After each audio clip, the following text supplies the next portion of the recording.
Hi everybody, I'm Sabrah from Love English. So today I have something completely different for you. Not grammar, not improve your listening. Today we're having a chat about football. The beautiful game, the game that makes us cry tears of joy, but also tears of frustration and despair. So football has the power to unite people around the world. And this is why it's very useful to be able to know the basic football vocabulary so that you can easily start conversations in English and talk about football, and also you can watch English games. So today we're looking at 10 words, 10 very common words that we use all the time when we talk about football.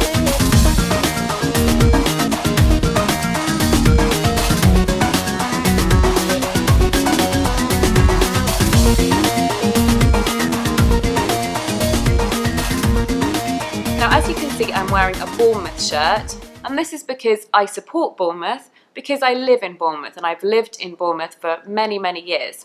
So I support Bournemouth, and the nickname for Bournemouth is the Cherries, and when we want to support the Cherries, we say up the Cherries. Now, the other thing is that I also support Liverpool because I was born in Liverpool. So when you want to know which football team somebody likes, the question is, which football team do you support? Which football team do you support? And people will say, I support Manchester, I support Liverpool, I support Chelsea. That is how you would answer. Now, football is loved by many people all over the world. The British love football, the Italians love football, the French love football. It's very popular in South America, so it unites people. Also in parts of Africa, it's extremely popular. Now, it's been a big part of British pub culture for hundreds of years. Englishmen love to go and watch the football with their mates in the pub. It's pretty much one of the cornerstones of British male culture, although women like to do that. In the last 50 years, women increasingly do that more and more. Comment below, guys, and tell me which football team do you support. And let's agree now to be nice to each other. No hating comments. Come on, peace and love. So, number 1. Football is played on a pitch. Now, pitch, said with p for Arabic speakers. Remember, it's said with p. So football is just played on a pitch. Rather than, for example, a court, like tennis is played on a court. Football is played on a pitch. Number 2, the start of the game is called kick-off. Kick-off, meaning to begin the game. So people might say to each other, what time's kick-off? What time is kick-off? Meaning, what time does the game start? So fun fact about football is that it didn't actually originate in England. Lots of people think that the British invented football, but sadly we cannot take credit for that. It was actually first played in China. They called it a different name. They called it zuchu or kuju. Please correct me if I'm saying that wrongly. This actually started in China in the 2nd and 3rd century BC. Obviously, it wasn't quite the same as football today. The British did help the game to evolve, but it first started in China. I hear, although I'm not sure if this is correct, that the women's football team in China are actually better than the men. Is that true? Tell me, comment below. So number 3, to tackle. Now, obviously, players are trying to get the ball off the opposite side, and one way that they can do this is to tackle. Now, this can mean to slightly push or to slightly pull and to put pressure on that player to give them the ball. So they might kick the ball away from them and things like that. Now, it's important to point out that football is a non-contact sport. So if they push another player and they fall over or things like that, or apply too much pressure, so they're too forceful in the way that they tackle, that is not allowed. And so that would result in a foul, which is number 4. However, tackling is a very important part of playing football because that is how you get the ball back. But footballers just have to be a little bit careful about not being too forceful when they do that. So number 4 is a foul. Now, a foul is when a player has behaved in a way that is against the rules, is breaking the rules of play. So for example, it could be that the tackle was too strong, they knocked another player down, and lots of other ways that footballers can cheat. So when a player fouls, there are different ways that they can be penalised. For example, if it's a minor foul, they might just be cautioned, which would result in the other side getting a free kick. And we'll talk in the next one about the different kinds of kicks that they can have. Now, other things that they can get are, of course, a yellow card, which is a caution, or a red card, which means, of course, they've been sent off.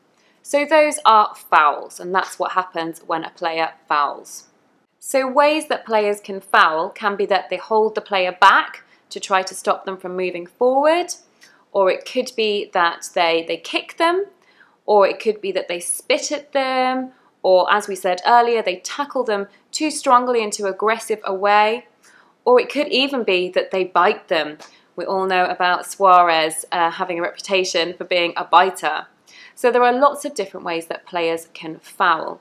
Now, when a player fouls and they actually get a yellow or a red card, this is called being booked. They are booked by the referee, and the referee will, of course, record that and keep track of how many fouls they get. So if a player has fouled within the box, the other side will receive a penalty kick, meaning that they can try and take aim at the goal, so they can try and kick towards the goal.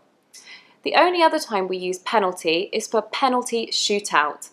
Now, these are very, very tense and exciting, and people often quite like it if a match ends up in a penalty shootout because it's very, very dramatic. But of course, it's highly pressurized for the players. Lots of big games have ended in lots of drama and glorious kind of winning with a penalty shootout, but also terrible losses. So penalty shootouts. Number 7, corners and throw-ins. So a corner kick happens when the goal goes out of play after the goal line. So then, if it's the attacking team that kicked it out, they will get a goal kick. If it's the defending team that have kicked the ball out of play, then they get a corner kick. So number 8, formations.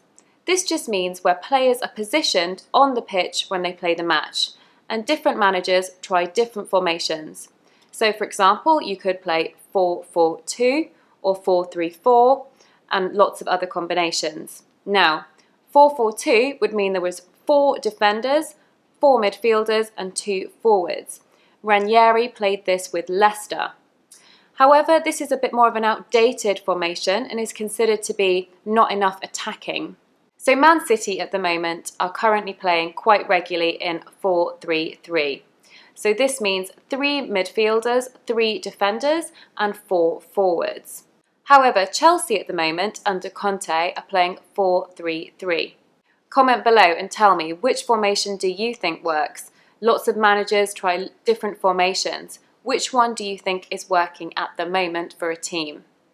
So number 9, video action replay. So if they want to check things like penalties, goals, offsides, they can look back at the recording to see what decision to make about that. So there's been lots of controversy about this.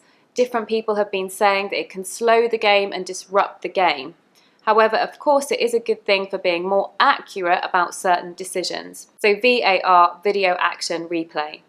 Number 10, the offside rule. Something that girls around the world seem to have a problem with understanding, including myself. It took me a while to understand the offside rule. This basically means that a player cannot be nearer to the goal than the ball or the second last opponent from the defending team. So if the ball is going to be passed to them, so to the attacking team to score, they would have to pass it backwards. They cannot be nearer to the goal than the second last defender. So that is basically the offside rule. It does seem a little complicated, but actually when you understand it, it's very simple. It would be too easy if they were that near each other to pass. Okay everybody, that was Football English. I hope you found this useful. I hope these phrases are going to come in handy for you in conversations and when you're watching matches. Please comment below. Remember to tell me, what's your favourite football team? What football team do you support? What formations do you think work? Perhaps you can even tell me what your predictions are for who's going to win the Champions League. Thanks for watching guys. See you soon on Love English. Don't forget to subscribe.